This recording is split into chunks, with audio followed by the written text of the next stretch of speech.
E aí, pessoal, como é que vocês estão? Estamos aqui para mais um podcast Pense Nisso, aquele podcast que traz histórias de vida, traz assuntos para que você possa pensar, né? Afinal de contas, Pense Nisso é para isso.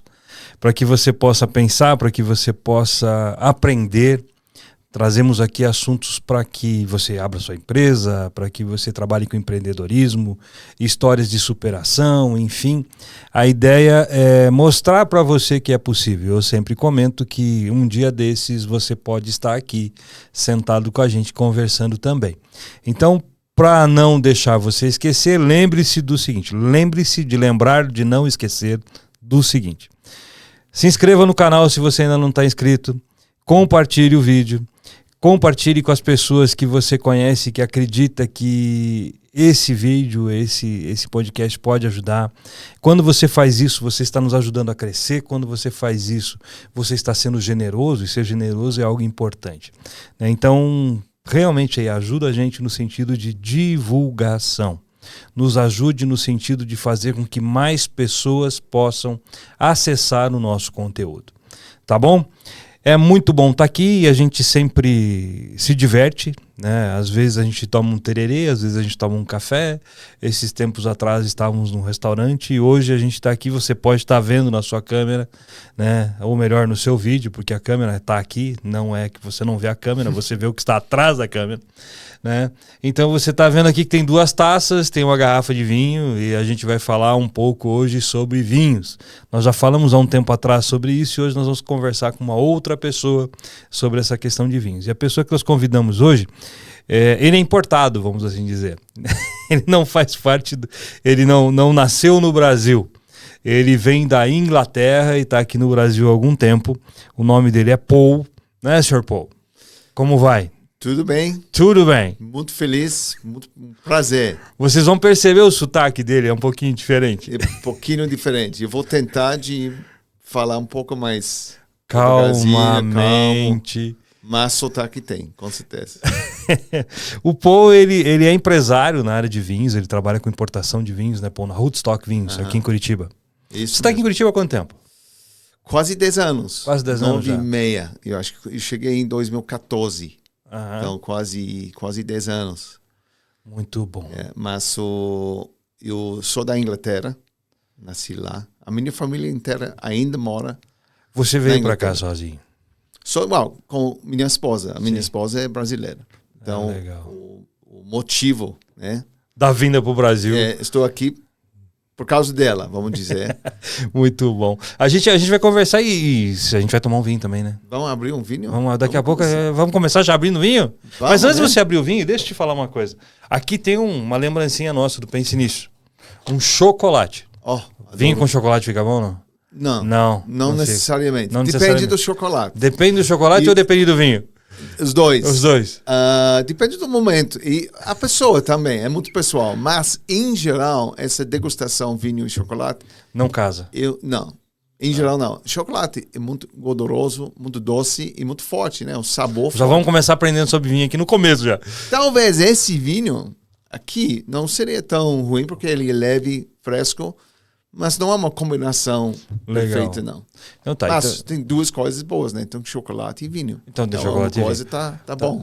Então, esse aqui é um presente para você. Muito obrigado. Né, da Suripard Chocolateria, da Adriana. Né, ela é nossa parceira, tá com a gente aqui. Adoro chocolate. Você gosta de chocolate, então vai fazer propaganda também. Né? Então, muito bem. Você quer abrir o vinho? Já vamos começar abrindo já. Eu vou abrir porque eu trouxe esse hoje. Esse é um Covela de vinho verde. Tá? Vinho verde. Vinho verde. E eu confesso que meu conhecimento, quando eu cheguei no Brasil, de vinho português, fora de vinho do Porto, era muito fraco. Porque na Inglaterra, onde eu morava, e eu morava na Nova Zelândia, muitos anos também. Essa é outra parte da história. Lá não tem muito vinho português. Tem vinho Porto, mas vinho normal, tranquilo, tem muito pouco.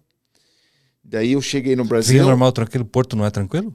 Não, é fortificado. Fortificado. É tranquilo, é fortificado. Outra categoria, tá? Já vamos conversar sobre o que é fortificado. Fortificado guardarei uma caixinha. Exatamente. Daí ele é um processo um pouco diferente. Mas vinho Porto da Inglaterra, obviamente, tem bastante história vinculado, né, conectado com a Inglaterra e esse produto. E o Porto, estou falando. Mas vinho normal, vamos dizer, vinho dia a dia. Esse abridor, desculpa, é um pouco difícil, mas estou conseguindo. Vai dar certo. Deu, pronto. Então, eu estou aprendendo. Esse vinho, né? Nunca vamos saber tudo. Todo dia a gente aprende alguma coisa nova. Precisa atualizar sempre. Esse é um vinho verde. Mas o Covella, o produtor, está aqui em Curitiba comigo hoje. Vou fazer um jantar hoje no Naime, restaurante árabe, lá no Batel. E eu vou visitar uns clientes com esses vinhos e outros dele na região. Chegando em verão, esse é um vinho... É um vinho muito bom para essa época. Verão. Cheers. Muito bem. Taça bonita. Já começamos bem, ó, né, hotel. Começamos bem. Que horas são? Já chegou o horário para... Já chegou. Não precisamos contar o horário para as pessoas. Já chegou o horário de tomar um vinho. Então, essa é a uva Avesso. Uma uva um pouco mais rara na região. E a diferença do Covella, eles fazem varietais. Então, normalmente, vinho verde é um blend, uma mistura de uvas. Esse não, esse é 100% Avesso. Legal. Muito mineral, seco. Não tem aquele gás. Então, um vinho verde de alta qualidade. Vinho verde varia bastante em qualidade. Tem vinhos de grande escala, que são mais baratos, mais fáceis ou meio secos, sabe? Mas esse não, esse é um vinho gastronômico, mas um pouco mais sério. É muito gostoso. Muito bom. Bom, já que abrimos um vinho, agora vamos para a história do Paul. Boa. Vamos começar. Quem é Paul? Paul, na Inglaterra. Então, nasci na Inglaterra, na cidade de Birmingham. Não sei, uma segunda maior cidade, eu acho. Tem Londres, Birmingham, Manchester, os três maiores cidades principais, mas Londres é muito maior, né? Então, Birmingham, acho que é o mesmo tamanho, mais ou menos, do que Curitiba. Então, é grande para a Europa. Curitiba ou Curitiba, região metropolitana também? Só região Curitiba? Metropolitana. É grande, então grande. É grande. E para a Europa, é uma cidade grande. Para o muito Brasil, grande. É uma cidade menor. Média. Né? Média. Então, mas uma cidade boa, industrial. Era mais industrial, hoje em dia é mais comercial.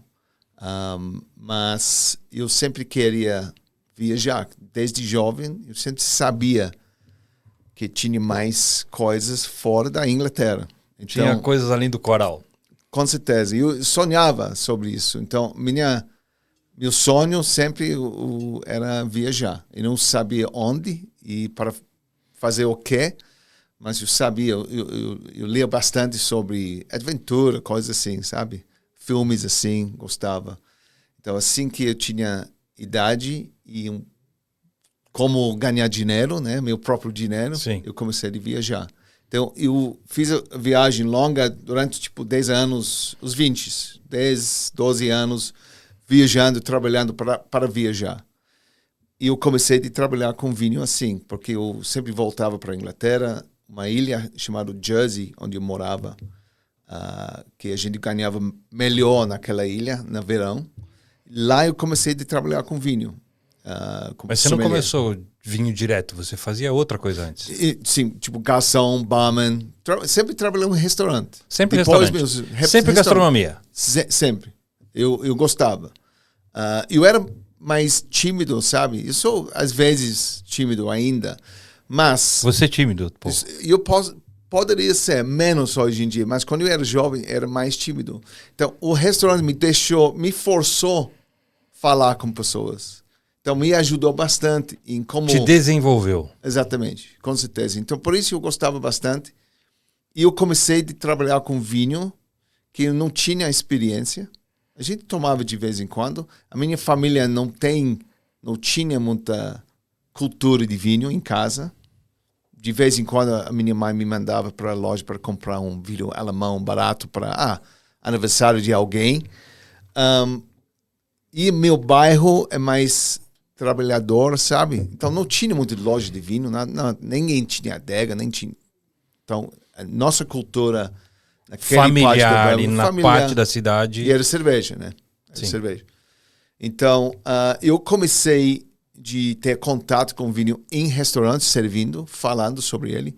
Mas um dono de um restaurante em Jersey, quando eu tinha uns 21, 22 anos, me deu oportunidade em fazer a carta de vinho. Ele falou, pô, eu preciso de alguém quer fazer, eu sei nada, mas... Eu faço, eu vou tentar.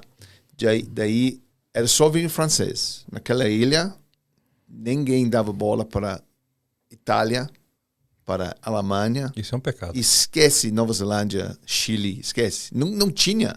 Era falando só francês. nos 90, francês. Então a carta inteira era vinho francês. E Bordeaux, Borgonha, Champagne, as regiões clássicas. E eu comecei a participar em degustações, em feiras de vinho, sabia nada. Mas eu tinha alguma coisa.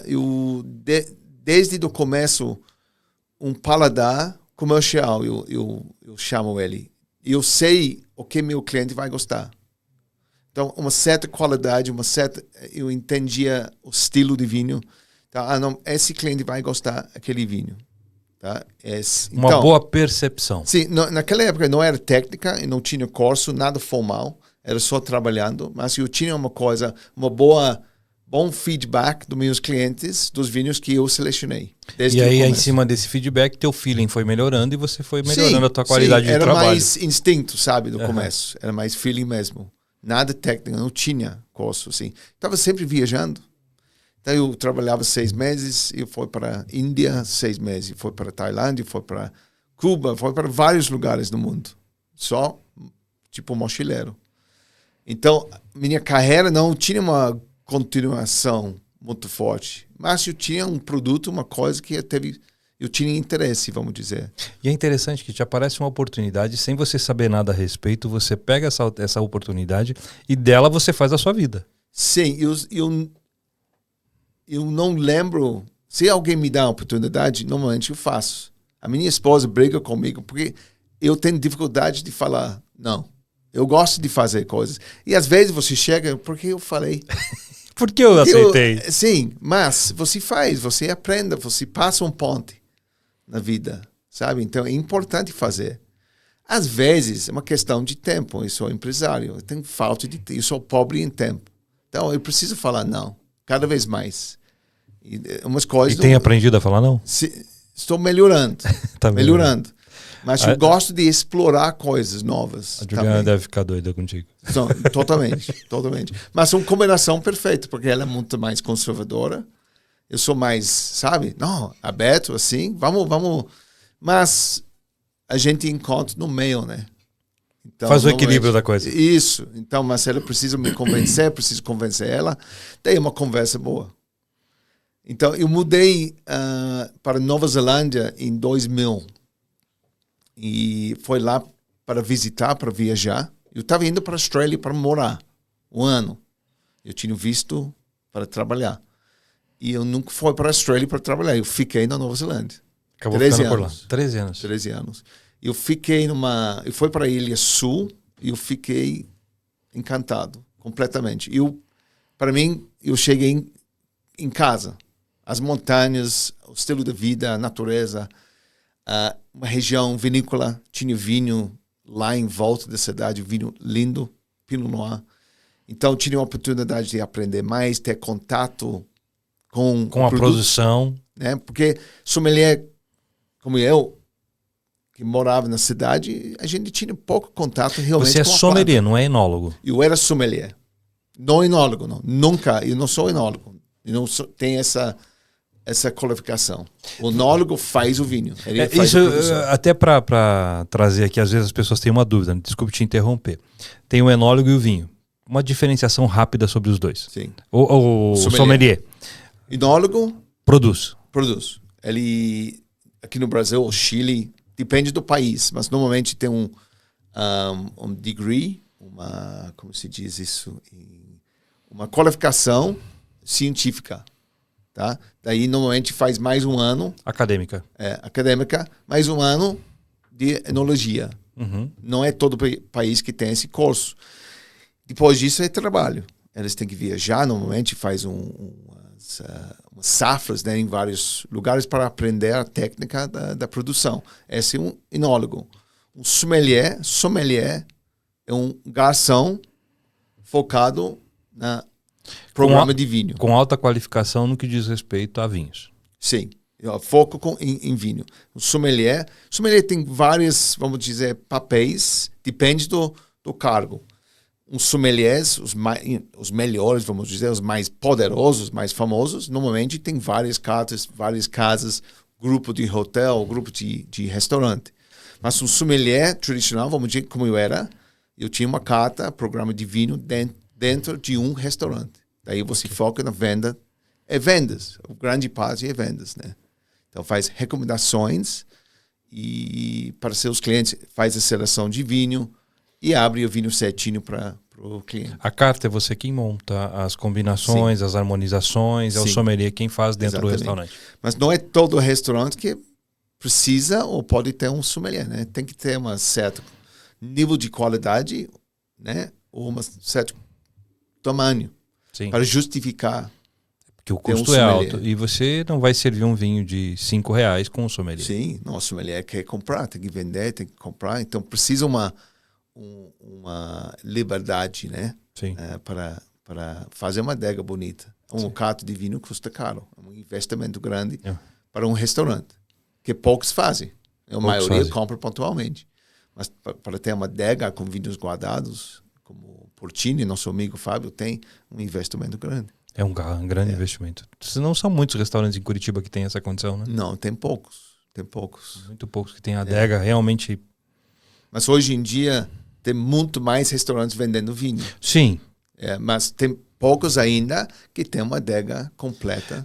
Tem vários restaurantes vendendo vinho, possuem a adega, mas muitas vezes não sabem nem o que tem dentro da adega. Sim, não, exatamente. Aí falta... E aí entra teu trabalho, né? Que a gente vai falar um pouco sobre isso. Sim. Na Nova Zelândia você era sommelier. E aí? Eu era sommelier, eu cheguei lá, eu fiz várias coisas, porque eu cheguei numa época difícil, com pouco turismo. A cidade eu morava, Queenstown, uma cidade pequena, tem 25 mil habitantes, mas 1 milhão visitantes por ano. Então, uma cidade famosa para o bungee jump, nasceu lá com A.J. Hackett. Tem um lago bonito, grande, montanha, tem estação de esqui. E pertinho, estou falando em 20 quilômetros da cidade, tem começa as regiões vinícolas.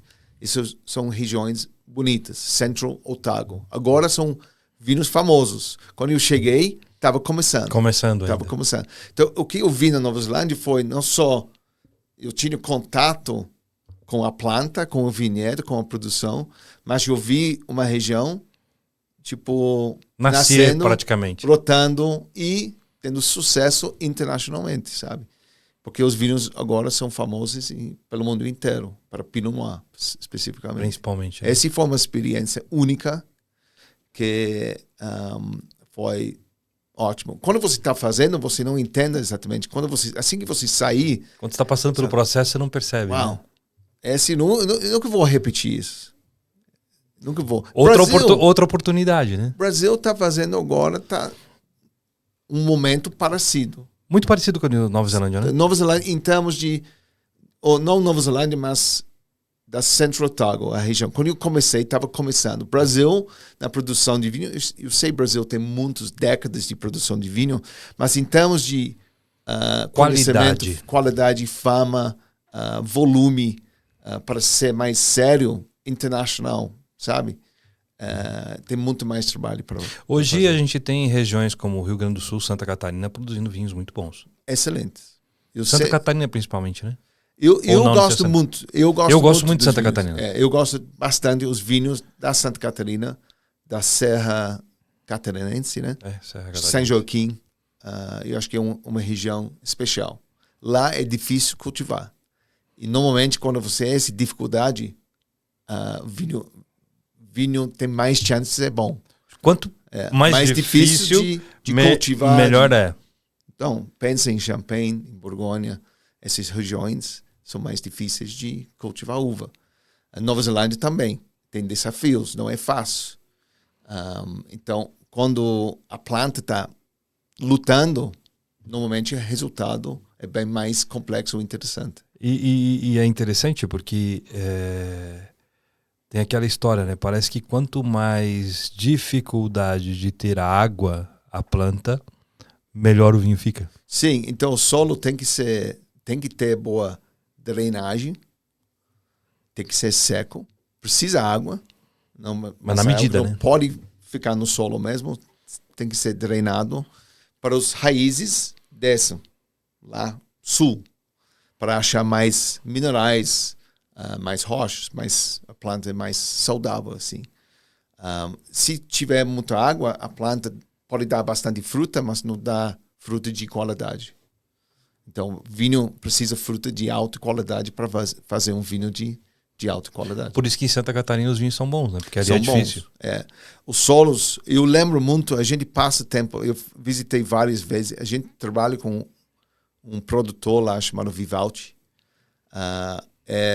É novo, tem 5 ou 6 anos, produção ainda pequena, mas a qualidade é excepcional.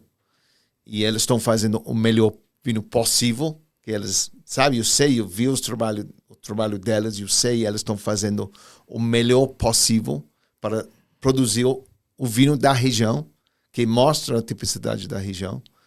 E eles têm várias uvas diferentes, eles não são focados sempre em mesma uva, Merlot, Cabernet Sauvignon, que temos suficiente, na verdade, no mundo. Sim. Eles têm Touriga Nacional, Alvarinho, Montepulciano, Sangiovese, então uvas, vinhos diferentes, que eu acho que é mais interessante para o Brasil explorar do que Merlot, Cabernet Sauvignon. Que tem em todo lugar. Sim, porque você está competindo com Chile e a Argentina, que é muito difícil, né? São 2 países grandes e incríveis, que têm estrutura em vinho. Então, para o Brasil ter uma identidade diferente no mundo do vinho, por que não focar em uvas italianas, uvas portuguesas? Eu tomei um Sangiovese, acho que San Michele. Sim, excelente. Muito bom. Eles produzem um Nebbiolo. Não sei se eles produzem mais, mas eles produziam um Nebbiolo, que é uma uva italiana do Piemonte, excelente também. Não provei faz tempo, mas muito bom, né? Pela história do Brasil e os imigrantes italianos que trouxeram vinho para o sul do Brasil, por que não focar? Por que o Brasil não poderia ser uma referência de uva italiana fora da Itália? Porque ninguém está fazendo. Se você produz espumante, Merlot, Cabernet Sauvignon, todo mundo produz. Então está competindo com Califórnia, com Chile, com Argentina, com Austrália. Mas o melhor Sangiovese fora da Itália é Brasil. O melhor Montepulciano fora da Itália é Brasil. E português também, uvas portugueses, mesma coisa. Tem conexão, obviamente, com o Brasil. Sim. Portugal. Eu acho que é pouco explorado ainda. Existem até alguns enólogos portugueses que vêm para cá ajudar na produção, né? Sim, existe. Muito disso. Eu sei que o Antônio Saramago ajudou bastante. Ajudou muito.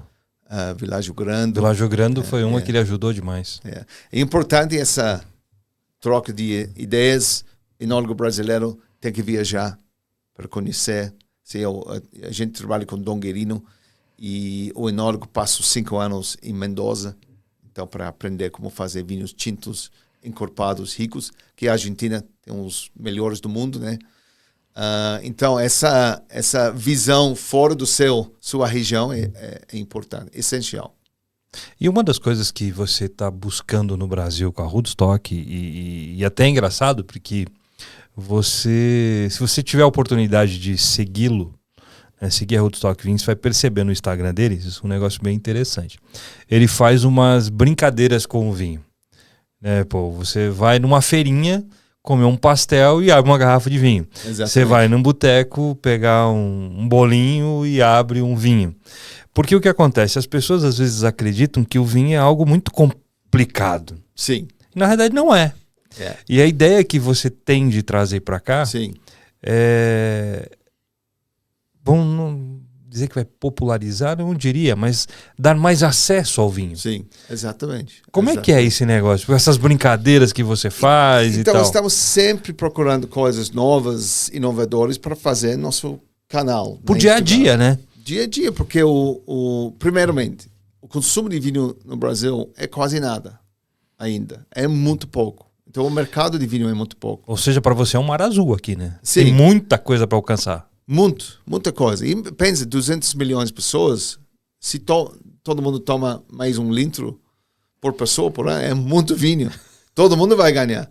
Então esse trabalho de educação, popularize vinho no Brasil é essencial. Quem está trabalhando com vinho, em qualquer forma, influencer, jornalista, comercial, sommelier, uma grande parte do nosso trabalho é educação e divulgação. Não precisa ser educação sempre, mas divulgação.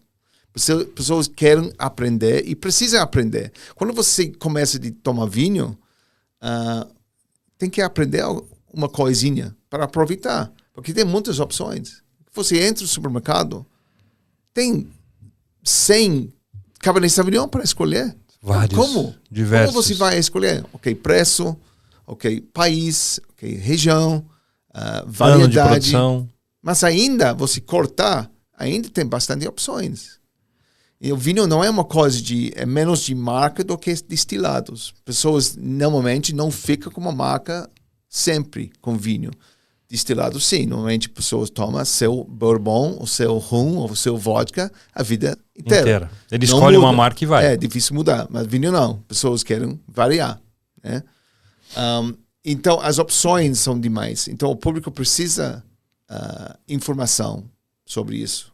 Educação, divulgação, explicando, ajudando os clientes a escolher seu vinho certo. Porque é um investimento. Você vai gastar R$50, R$30, R$150, é dinheiro para gastar. E pode errar, né? Sim. Pode errar. E pode errar mais nos vinhos mais caros. Porque não é o preço, né? Sim, sim. Então, é muito individual isso. E vinho, ok, nós temos o preço, nós temos a seleção grande, mas todo mundo está querendo uma experiência. Cada garrafa tem que ter uma experiência, né? Então, você falou, vinho não precisa ser complicado. Eu concordo completamente. Mas é complexo. É um complexo só simplesmente por causa da variedade. É muita opção. Complexo. Sim, muita opção. Aí você tem o tal do paradoxo da escolha, né? Porque aí eu olho para aquela prateleira enorme, aquela adega enorme no supermercado, para que lado eu vou? Sim. Então, rótulo, design, aí por isso que cor. os aplicativos para celular com relação a vinho ajuda um monte. Sim, ajuda a gente. Para você vinho, é um problema. Não, quando é bom, a gente usa. Porque mudou completamente. O mercado de vinho mudou. Agora é mais democrático. Então, esses aplicativos, as avaliações são clientes, são público, não são experts. 10 anos atrás, talvez menos, era experts que davam essas avaliações. Nossos clientes seguiam Robert Parker, Jancis Robinson, Sim. James Suckling, etc.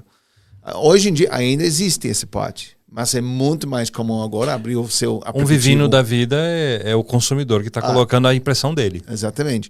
O Vivino é problemático, porque o preço não bate, o preço é o preço mundial. Mas eu acho que está melhorando.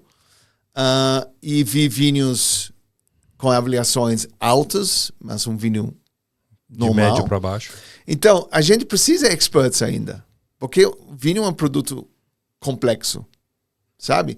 Então, tem que, não sei, ele ajuda... Encontrar um equilíbrio. Mas não nisso, é uma história completa. Tem mais, porque vinho é complexo. Então, tem que aproveitar, tem que experimentar vinho. Tem que ter uma cabeça aberta, sabe? Uma mente aberta. Para não ficar no mesmo vinho sempre. Tem bastante pessoas aqui que tomam só Malbec. Não quer experimentar outro vinho. Está seguro. Eu entendo por quê. Porque vinho... não é um produto barato no Brasil. Então, pessoas querem gastar bem, né? Quer ficar na segurança, né? Isso. Então, nosso trabalho, voltando para esse assunto, é abrir o mundo. Ajudar pessoas em ter coragem de experimentar alguma coisa diferente. Outra coisa, são esses momentos de vinho. Por isso, eu faço vídeos com comida de boteco. Para mostrar que tem regras, se quiser, vinho tem regras, sim. Como você abre, a temperatura, Tem regras, qual taça você usa. Mas também não tem. Se quiser... É do seu jeito. Você compra o vinho, para mim, você compra a sua garrafa, quer usar um canudo, não tem problema. Vai passar vergonha se alguém ver você, tem que saber disso. Mas é seu vinho. Você faz o que você quiser. Isso, não precisa um prato elaborado de alta gastronomia, não precisa. Tem um petisco em casa, precisa um vinho específico. Não, abre o vinho, se não combina, separa e toma depois. Então, tem regras sim, mas se quiser não tem. Pode esquecer, não precisa. O que é importante é aproveitar seu vinho. Só que isso gera confusão, né? Tem regra, mas não tem. Pode, mas não pode. Não, mas e na realidade é isso mesmo. A vida é assim. Mas umas pessoas gostam das regras. Toma vinho porque eles gostam da cerimônia. E outros não. Né? Outros não. Só que daí, porque eu não gosto da cerimônia, eu não vou tomar vinho? Sim, isso é o não problema. É para tomar essa decisão. E o nosso ramo tem um problema grande no futuro, porque os jovens não estão tomando vinho. Estão tomando menos álcool, em geral. Sim. Esse é mundial. Mas vinho não é uma opção. Então, as vendas, o consumo de vinho tá muito baixo. Mundialmente está caindo. Está caindo nesse setor do jovem.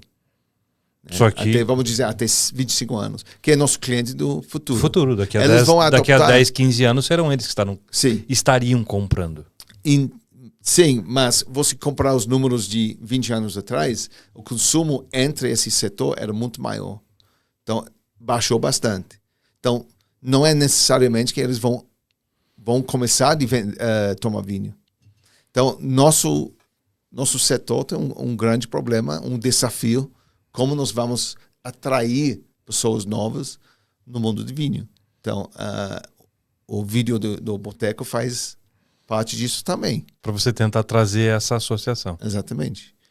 Outra coisa, a comida no Brasil é muito bom, eu gosto bastante. Mas a comida do Boteco é excelente. Particularmente aqui em Curitiba, é muito bom. A qualidade. A alta gastronomia tem vários lugares, são meus clientes, eu gosto. Mas a comida bem individual, bem única, que Curitiba, eu acho que uma identidade, é a comida de boteco. Carne de onça, por exemplo, é tipo, para mim, o que comida... Tem gente que não sabe o que é carne de onça. O que o inglês fala sobre carne de onça? Você acha somente um restaurante francês top, sabe? É um pouquinho diferente, mas elaborado, mas é a mesma coisa. Acaba sendo a mesma coisa que contratar. Sim. Mas o carne de onça com mostarda e com pão, sabe? Simplesinho assim. Uma coisa, para mim, chique. Então, e fica bonito, né? Muito bom. E com um pinot noirzinho, muito bom. Bom. Aliás, você já foi lá comer a carne de onça do Everton? Ainda não. Tem que ir. No Otelo, é muito bom. Eu fiz um vídeo no Stuart Bar, que é famoso, né? Sim. É um ambiente muito bom para fazer um... Vá lá no...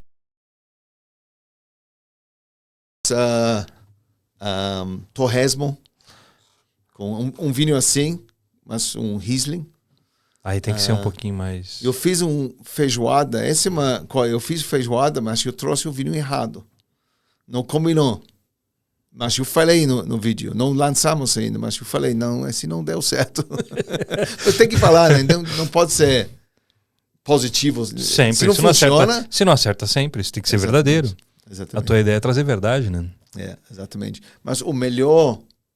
Eu fiz McDonald's recentemente com um vinho tinto mais encorpado, com hambúrguer, churrasco, hambúrguer, coisa com vinho tinto encorpado. O melhor, eu acho que foi o pastel. A do pastel foi fabuloso. Com Alvarinho do Vivaldi brasileiro. E combinou super bem. E eu tenho clientes, amigos, que foram lá para repetir. Levaram um vinho parecido, não sei, ou igual, mas para experimentar. Então, pessoas gostaram bastante. Gostaram da ideia. Então, temos mais ideias para fazer comida étnica. Hoje nós vamos fazer um jantar harmonizado com comida árabe no Naime.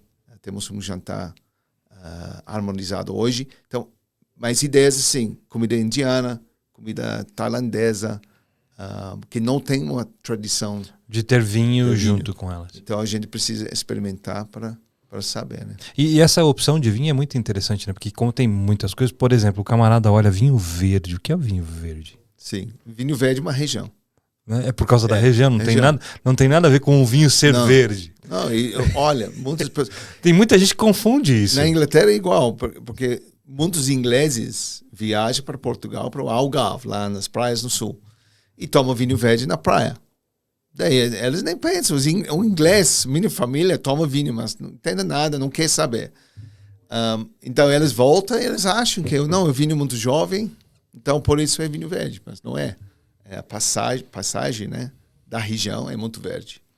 Por causa disso, vinho verde. Os vinhos são jovens, frescos também, pela coincidência, né? Que, na realidade, os vinhos brancos, na realidade, tem essa questão de juventude, né? Você não pode ter muito... Em geral, sim. Em geral, são assim, né? Você não é um vinho que você vai guardar muito tempo. O que pessoas procuram quando começa de tomar vinho, aprender, pessoas estão procurando, tipo, regras assim, preto e branco, mas em vinho não tem. É tudo cinza. Sabe? Então, não pode envelhecer vinho branco. Claro, tem bastante. Tem certas regiões, certas uvas que podem ser envelhecido. Com certeza. E às vezes envelhecem bem do que tinto. É mesmo? Melhor do que tinto, sim. Mas envelhecem sem ter madeira, sem ter tanino. Então, um vinho tinto tem mais componentes dentro dele que ajuda mais a envelhecer. Guardar. Tempo em barrica ajuda. O tanino que vinho tinto tem, esse material das cascas, que vinho branco não tem. Então, vinho branco tem menos chance de envelhecer. Então, quando acontece, não sei, it's magic, sabe? É uma coisa linda. Então, o Riesling, que tem acidez alta, apesar que ele é um vinho mais leve, ele é lindo envelhecido. Eu tomei Rieslings com 20 anos a mais, lindos. Chablis, que é um Chardonnay de uma região específica em Borgonha, França, pode ser Chablis de alta qualidade, pode ser envelhecido também. Você foi um camarada que me convenceu que tem Riesling bom. Tem? Porque eu não Você lembra aquela? Lembro daquele dia. Eu não gostava. Não. Então, gostava. Eu falei que a minha mãe me mandava comprar uma garrafa de vinho.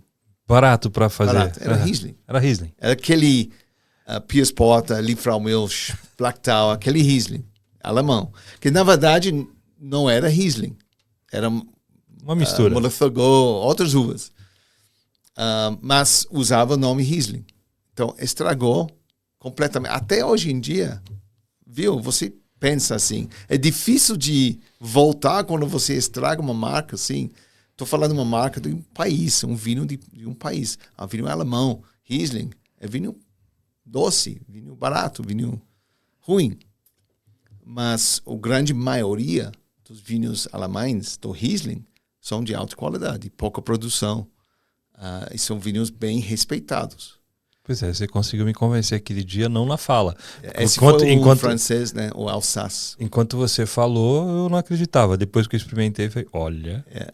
foi sensacional. Muito bom. Então, é muita variável, né? Sim. Então, por isso, mente aberta, quem trabalha com vinho, nós temos clientes experts, não trabalham com vinho, mas são experts, viajam bastante, pensam sobre vinho, tem uma coleção de vinho, estudou, são clientes experts, mas não tem um ponto final em vinho. Está aprendendo sempre. Então não pode ser arrogante. Você quer democratizar o vinho, você quer popularizar o vinho, você quer trazer o vinho de uma maneira mais acessível. Para quem está assistindo aqui a gente, né? Quais são as dicas que você traz para um camarada que diz assim, nossa, eu tenho ouvido falar tanto de vinho, eu quero entrar nesse mundo, eu quero começar a tomar vinhos, eu quero experimentar e ter essa experiência. O que você, porque você também é sommelier, o que você indica para as pessoas que vão começar assim?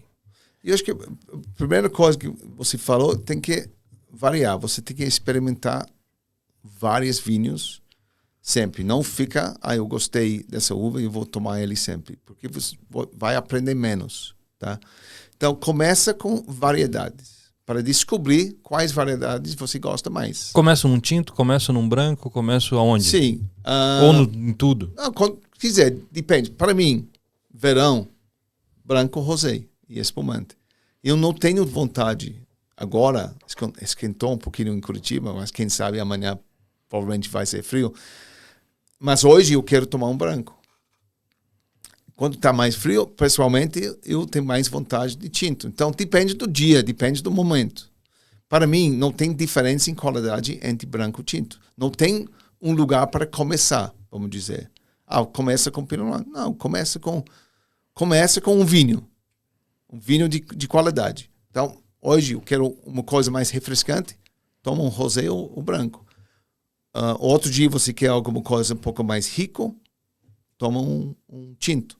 Mas experimenta, comece com uvas, aprenda um pouquinho sobre as características de cada uva. O que Pinot Noir, em geral, faz. Vinhos mais elegantes, mais poucos taninos, frutas vermelhas, assim, beleza. Prova um Pinot Noir. Prova um Cabernet Sauvignon. Prova um Merlot, para entender as características de cada uva. Começa lá. Quando você já provou, vamos dizer, os principais, pode experimentar Cabernet Sauvignon, por exemplo, de duas regiões diferentes. Prova um Bordeaux e prova um chileno, por exemplo. E terá diferença. E você vai ver, porque não pode... Quando alguém fala isso, eu não gosto do Chardonnay, mas peraí, qual Chardonnay, qual país, qual região, qual produtor?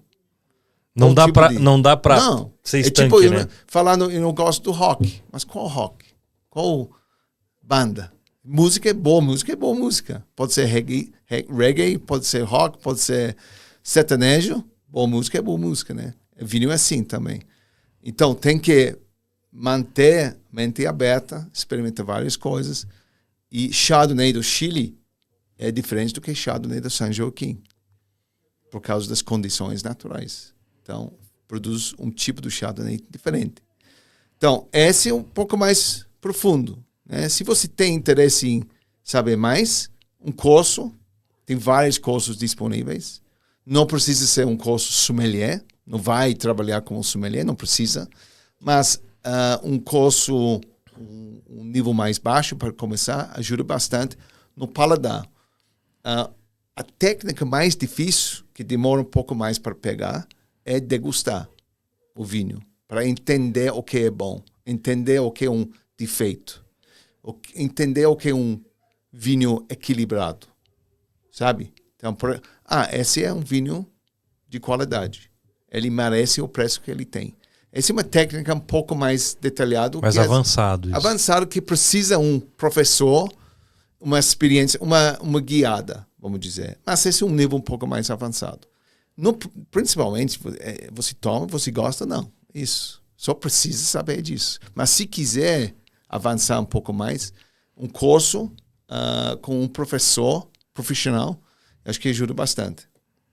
Importante, onde você compra os vinhos? Eu espero que é Rootstock, obviamente. Nosso trabalho, por exemplo, a gente ajuda nossos clientes na seleção. Pessoas ligam a gente, mandam WhatsApp.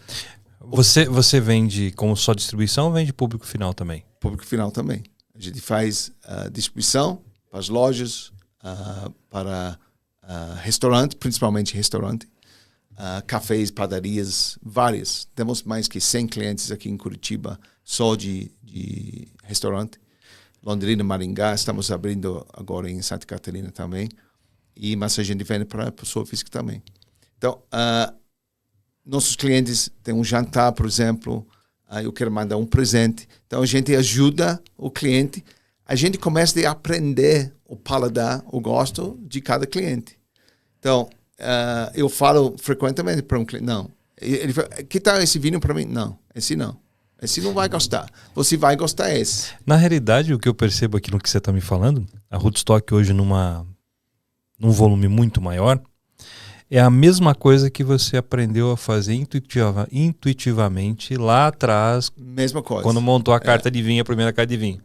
Eu consigo perceber o que o meu cliente quer. Sim, e eu entrego para ele. Então você faz um trabalho personalizado enquanto vendedor. Sim, com certeza. Eu não tenho obviamente, desde então, eu fiz vários cursos. Eu sou mais formado em vinho. Eu tenho muito mais de 30 anos de experiência. Tem experiência, tem bagagem. Mas o principal é igual. A capacidade de percepção. Eu ainda tenho um paladar comercial. Eu não tenho um paladar muito técnico. Eu não sou enólogo. Prova um vinho com enólogo, outra experiência. Ele sabe o que aconteceu, o que está errado, o que ele poderia ser feito. Eu não tenho essa técnica. Eu não faço vinho. Só que o enólogo não vende como você Sim, vende. mas eu sei qual cliente vai gostar, onde ele cabe, em qual carta, se ele cabe no meu portfólio, se ele tem custo-benefício. Porque um vinho de R$3.000 ainda tem que ser um custo-benefício. Parece absurdo isso, mas claro. Mas tem seu custo-benefício. Sim, tem que ter. Na taça, ele tem que entregar. Então, cada vinho a gente coloca um portfólio grande. Temos quase 350 rótulos diferentes. Nosso portfólio é grande. Mas cada vinho tem que entregar. Mas tem que ter um estilo, uma qualidade. Uma qualidade, sem defeitos. Ou, às vezes, vinho tem defeitos, mas faz parte da complexidade. Tá? Equilibrados. Tudo é importante. Rótulo, apresentação, conexão com a vinícola, a história da vinícola, a pessoa, conexão com a pessoa, relacionamento. Então, coisas assim conta. Faz parte de um pacote de decisões para colocar um vinho em nosso portfólio. Hoje o que você entrega é uma consultoria. Sim, sim. E para nossos clientes de restaurante também. Tem muito isso. Tem restaurantes que precisam de ajuda com seu programa de vinhos. Porque é um faturamento que pode ser muito alto. Se você tem uma carta boa, você tem um serviço bom, você tem uma equipe com conhecimento, treinado para servir o vinho, seu faturamento pode subir significativamente. Na realidade, falando a nível de negócio, né, para a área de restaurantes, se você consegue montar uma adega interessante, você consegue trazer clientes interessantes para esse ambiente. Com certeza. E aí você dobra, triplica seu faturamento. Pode ser, mas tem um investimento em tempo e dinheiro também. Dinheiro, não é qualquer coisa. O ambiente tem que trazer toda uma experiência. Sim. Eu tenho um cliente muito bom, eu não vou falar nomes. Quando você entra no restaurante dele, você tem a adega lá. Você vê uma adega completa. Display limpo, bonito. Daí você entrou no restaurante e você está pensando em qual vinho eu vou tomar. Outro restaurante pertinho dele, que não é meu cliente, você entra e tem umas garrafinhas no parede, cozidos, provavelmente, sabe?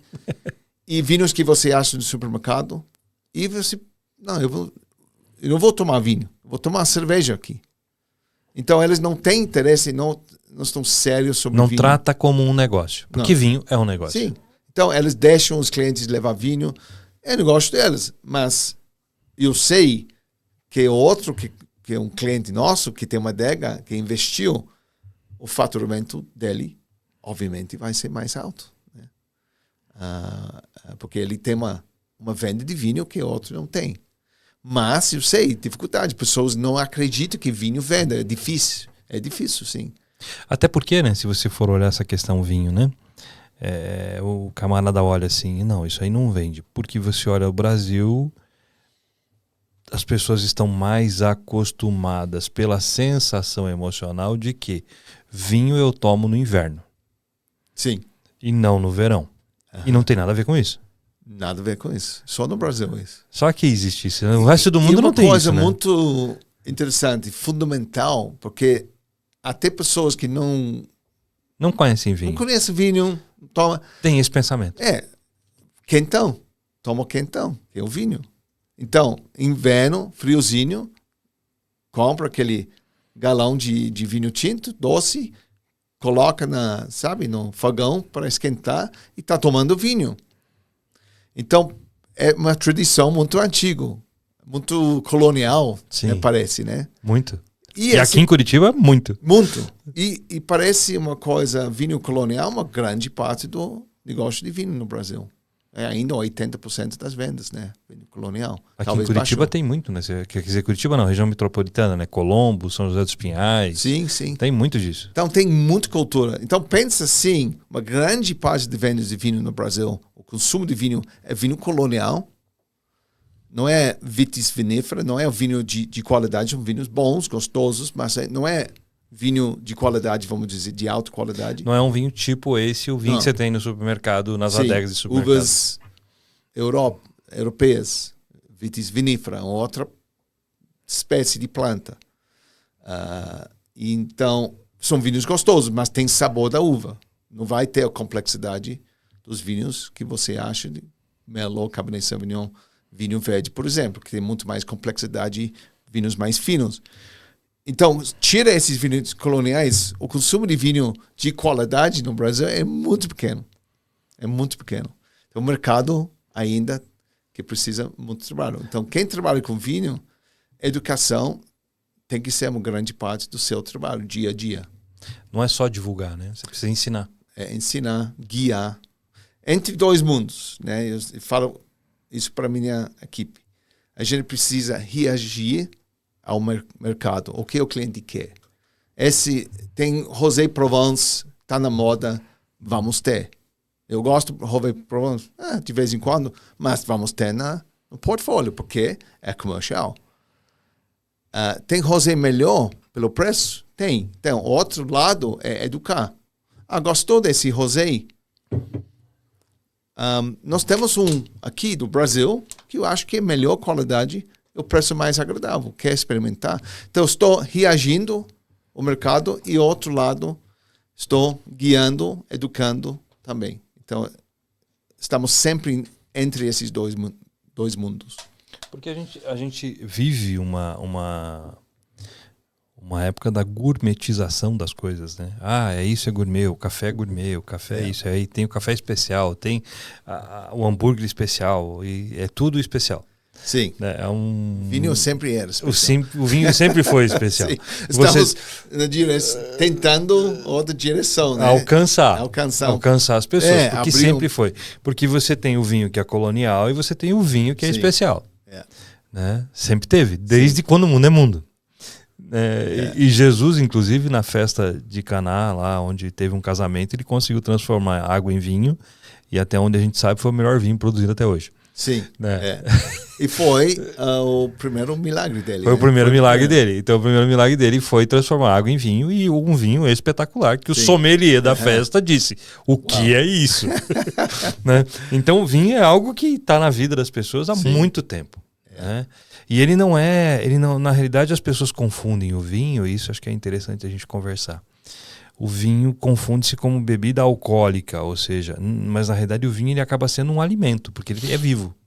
Exatamente. Né? Você consegue falar um pouquinho sobre isso? Sim, por que ele é um alimento e não é simplesmente uma garrafa de cachaça, por exemplo? Sim. Então, eu acho que o Brasil já tem essa na cultura, porque brasileiros gostam de tomar vinho com comida.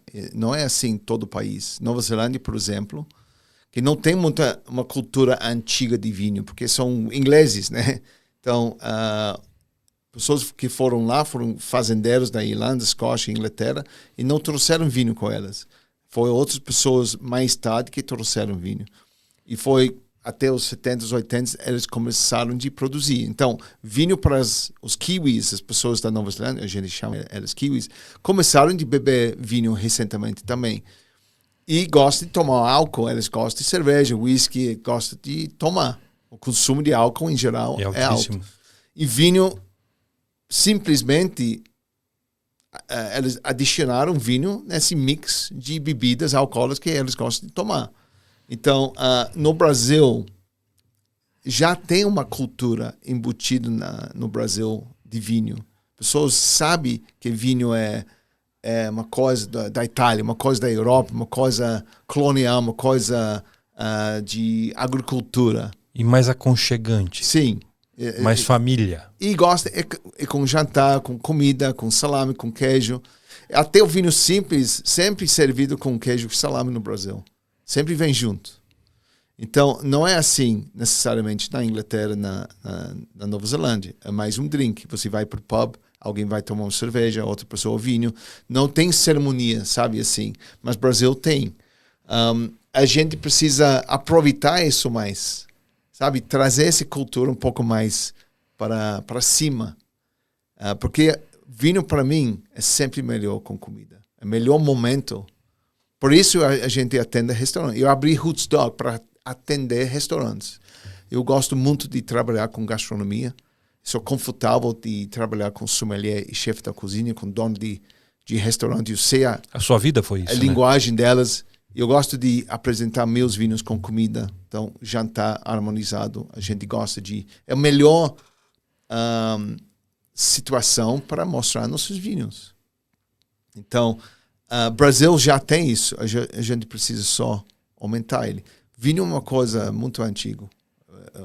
Ser negociante de vinho é um trabalho muito antigo. Milhares e milhares de anos. Então, eu gosto disso.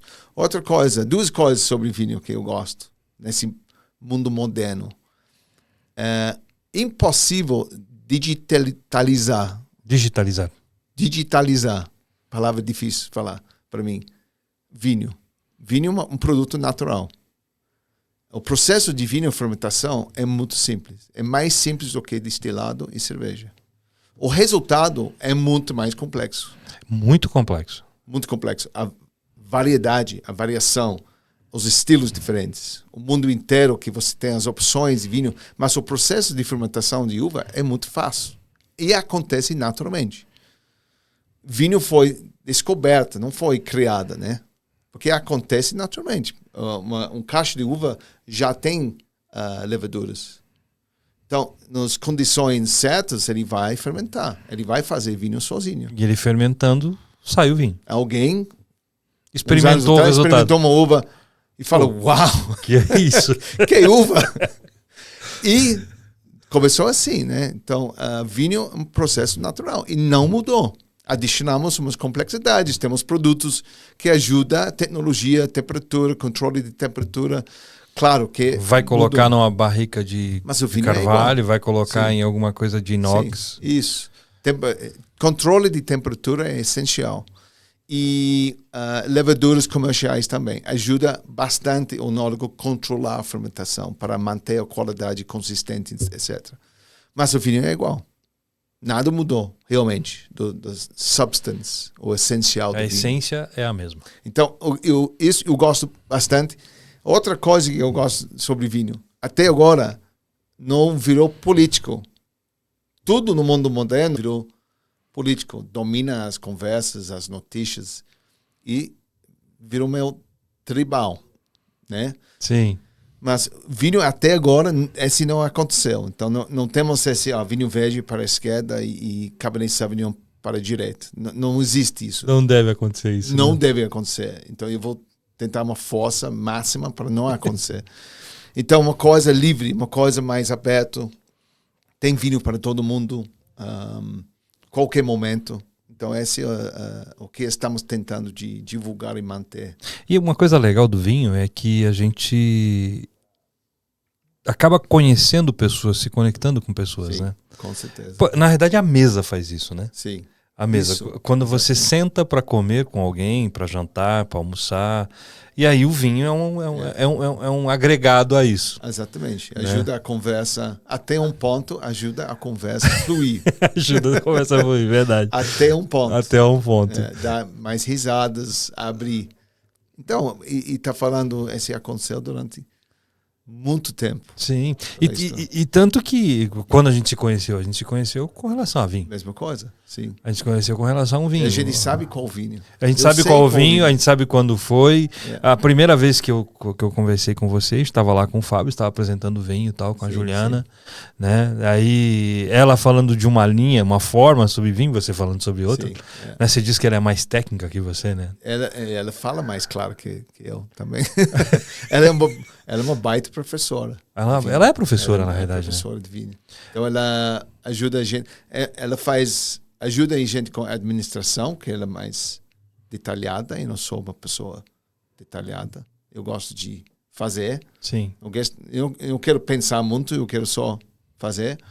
E ela dá um controle. Não, peraí, vamos analisar um pouco mais. Então, falamos, isso já é uma combinação boa. Meu sócio é a mesma coisa, é um pouco mais analítico e eu faz acontecer um pouco mais, mas às vezes faz errado. Não, segura um pouquinho. Não, vamos. Então, Então, uma equipe boa dos diretores, vamos dizer, na Woodstock. E a Ju você conheceu por causa de vinho ou conheceu porque você não conheceu ela no Brasil? Não, nós nos encontramos na Nova Zelândia. Então, estou falando em 2004, 2005. Então, eu cheguei na Nova Zelândia em 2000 e ela estava lá visitando em 2004. O que aconteceu na Nova Zelândia, em Queenstown? Chegou uma galera de brasileiros em 2004 e 2005. Eu acho que o visto de trabalho virou um pouco mais acessível para brasileiro. E nessa galera estava ela?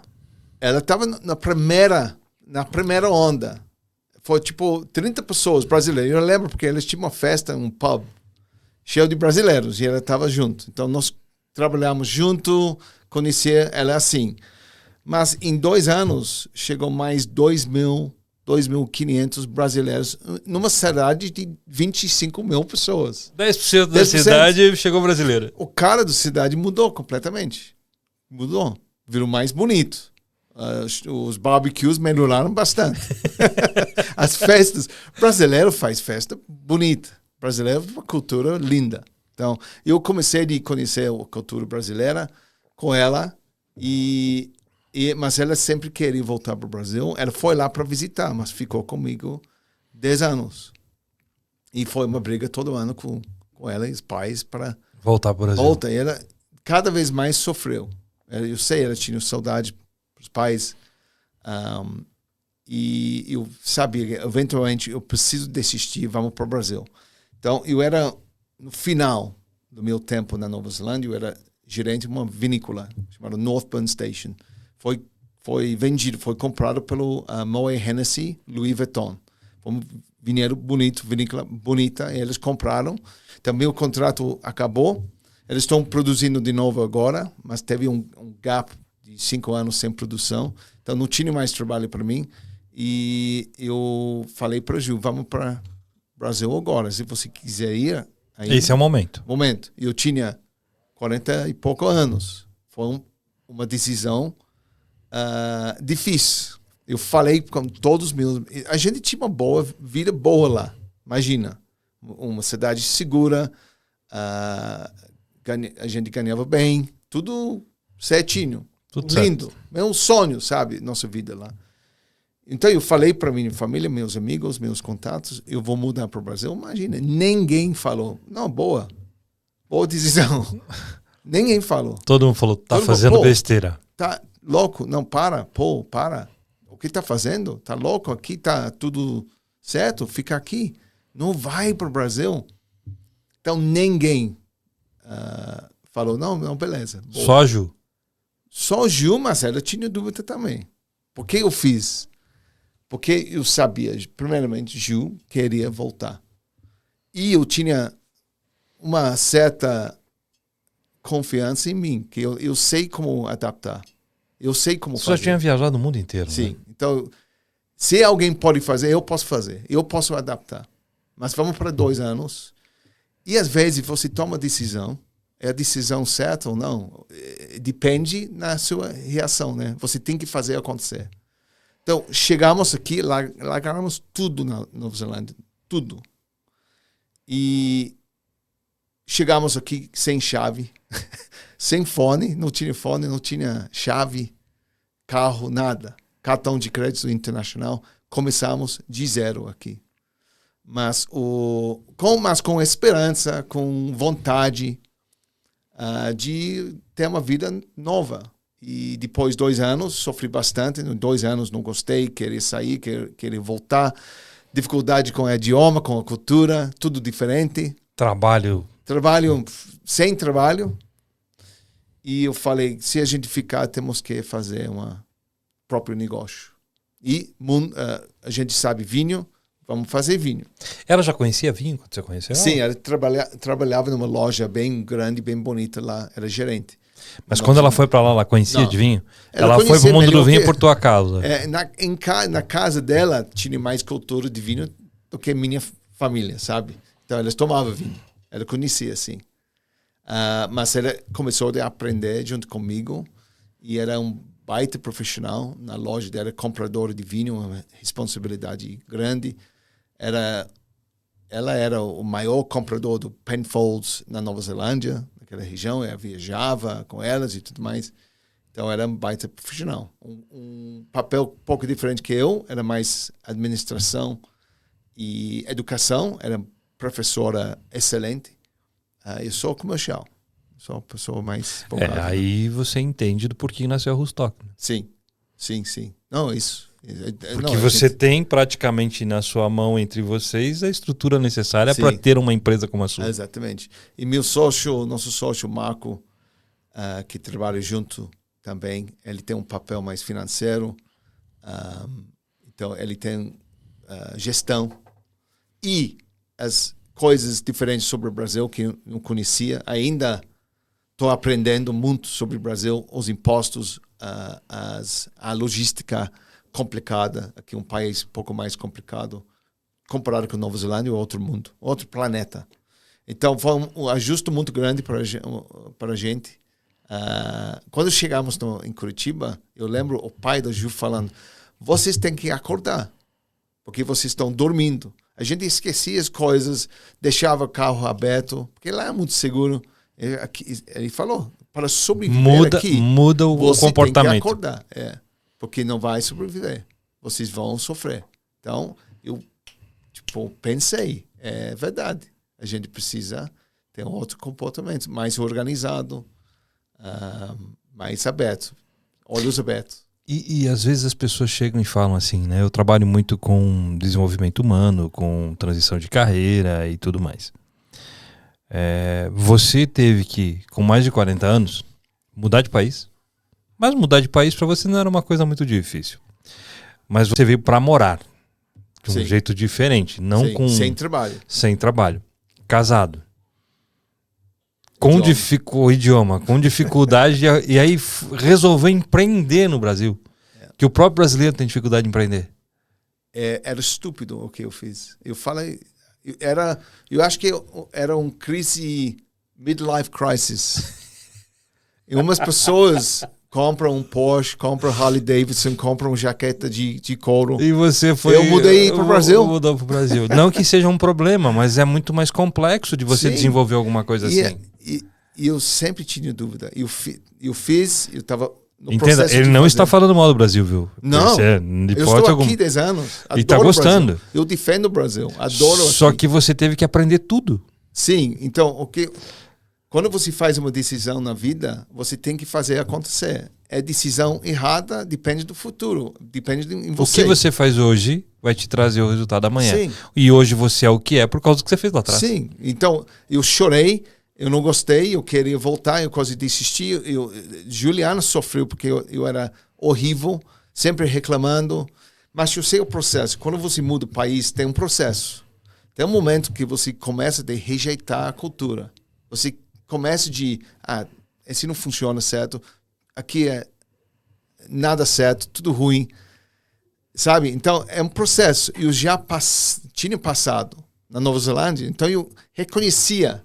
Então, eu tinha experiência de, esse vai passar, vai melhorar. Porque um dia você tem que aceitar.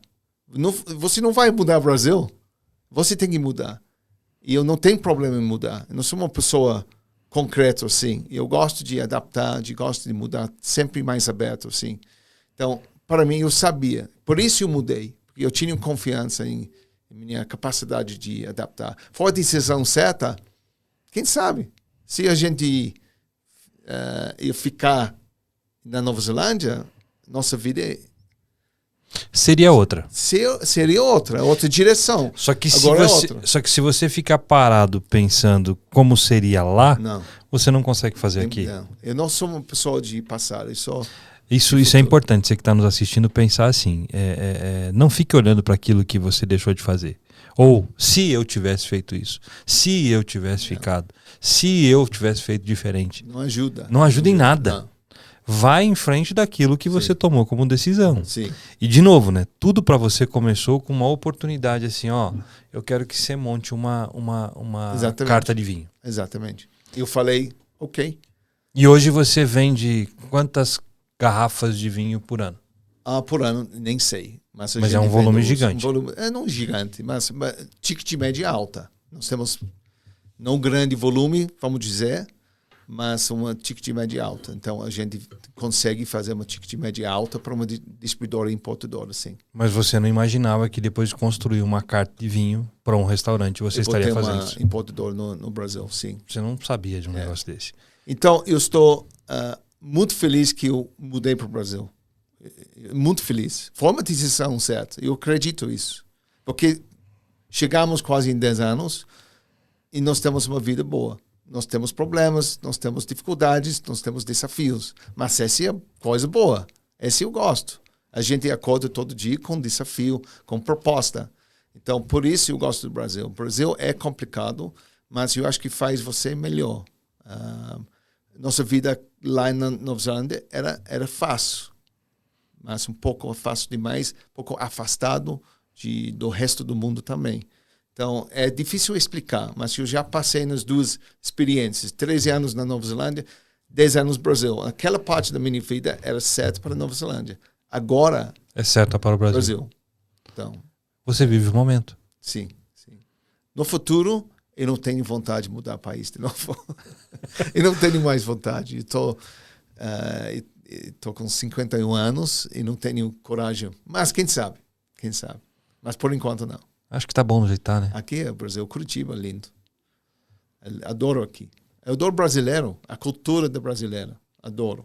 E pessoas brasileiras, eu sei, todo dia alguém pergunta, por que você mora no Brasil? Tá louco? Ainda. E no começo era muito maior. E pessoas falaram, você não vai aguentar aqui. Você não vai aguentar. O Brasil é muito louco, aqui não funciona. Brasileiro falando isso. Eu sempre defendo até agora. Não, o Brasil tá bom. Você não sabe, eu morava em vários países. Brasil é bom, aqui é bom. É muito bom. E o brasileiro, em geral, que já morou fora, sabe disso também. Sabe que o Brasil, lá não é paraíso. Inglaterra não é um país fácil de morar. Você mesmo estava comentando conosco aqui que a diferença de classes sociais, por exemplo, é algo... Sim.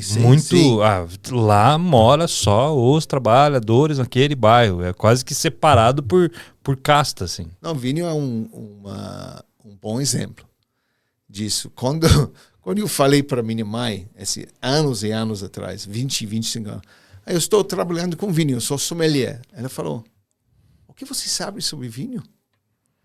E meu irmão falou a mesma coisa. Não, elas tomam vinho. Meu irmão e irmãs.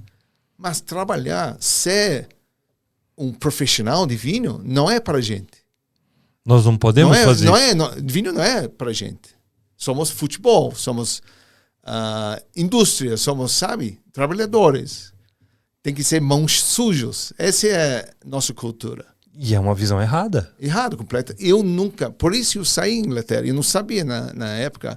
Eu tinha 18 anos querendo sair da Inglaterra. Eu sei agora por quê. Eu sempre sabia. Mas não entendia. Não era para mim. Eu precisava um mundo aberto. Eu precisava liberdade para expressar. Que você tem no Brasil hoje. Sim. Eu sabia que a Inglaterra vai me dar uma vida restrita. Eu vou precisar caber nessas castas. Dentro de um quadrado. Desde pequeno, eu sabia. Então, eu ganhei o que eu queria. Estou aqui no Brasil agora. Eu visitei vários países, morei em vários países. Então, eu fiz. Então, eu sou muito feliz com a minha vida. Uma estrutura mais bagunçada, temos menos segurança de vez em quando. Como eu falei, largamos tudo na Nova Zelândia, fizemos um risco grande. Então, não temos tudo alinhado, tudo perfeito, né? Então, nossa vida é ainda meio no ar, porque sou novo aqui ainda, 10 anos. Mas é a vida que eu queria. Muito bom. E Juliana está em casa. Ela está em casa com a família perto, ela está feliz. Ou seja, os dois estão felizes. Muito. E fazendo muitos clientes felizes. Espero que sim. Às vezes dá um BO, mas a gente ajuda em arrumar também. Mas não, a maioria sim. Então, do jeito que o BO vem, eu resolvo o BO. Não, a gente ganha clientes e difícil a gente perder. Sim. Muito bom. E vamos lá, para a gente encerrar. Que mensagem você diz para as pessoas que estão nos assistindo? Assim? Que mensagem você deixaria assim, sobre empreender, sobre as coisas, tal, que você falaria? Então, sobre o mundo do vinho, o que eu aprendi é ser aberto, ser humilde. Humilde. Sempre. Então, eu aprendi isso pelo vinho. Mas você usa assim em sua vida inteira. Então, nunca vamos saber tudo. Sempre tem alguma coisa para aprender. Você tem que entender, respeitar outras pessoas que sabem mais que você, aprenda delas. E vinho é alguma coisa que você vê pessoas querendo mostrar que elas sabem alguma coisa. Tudo bem, a gente precisa mostrar credibilidade, né? Mas, no mesmo tempo, a gente precisa entender que sabemos realmente nada. Vinho é assim, eu sei isso. Eu nunca vou chegar lá. Então, mas a jornada é interessante, tentando de chegar lá. Então, estamos sempre aprendendo. E esse não é só vinho, essa é a vida inteira. A vida inteira é assim, né? E coisas podem mudar. Tem que adaptar. Então. E você, experiência viva disso, né? Sim. Quantos países você viveu? Visitei uns, nem sei, 40 talvez pouco mais. Mas que você passou um tempo morando. Passei um tempo em Miami, Estados Unidos, em Jersey, que é uma ilha independente, mas faz parte da Grã-Bretanha, né? Nova Zelândia e Brasil. Mas eu passei muito tempo na Índia, um total de 6 meses, eu acho. E eu viajei bastante. Mas para viajar também, você pode viajar, mas tem que viajar com a atitude certa para aprender. Então, eu sempre queria conhecer a cultura do lugar sem julgamento. Então, eu estou sempre aberto a experimentar alguma coisa nova, comida nova, vinho novo, sempre aberto. Então, mas a gente fica mais velho, a gente fica um pouco mais conservador, né? Mas eu estou tentando manter essa jovialidade no sentido. Isso, estou tentando. No sentido de eu estou aberto a aprender. Uma coisa que você fala muito também é fé. Sim. Então tem que ter fé. Né? Essa coisa a gente aprende em religião, você usa em outras partes da vida. Acredite, creia. Creia. Não é fé. Não, fé. Fé. Sim. Creia, acredite. Abrir um negócio tem que ter fé. Né? Mudar para o Brasil tem que ter. Então, isso é importante também. Muito bom. Mas muito obrigado pela oportunidade em falar. Foi muito bom. Eu agradeço por você estar aqui com a gente também. Muito obrigado. E vamos, se você quiser conhecer um pouquinho mais, entra lá no Instagram dele. Isso, Rootstock Vinhos. Temos um Instagram bem ativo, bem bom. Ele faz uma consultoria boa, você vai gostar. Isso aí. Legal, você que nos assistiu até agora, muito obrigado. De novo, compartilha,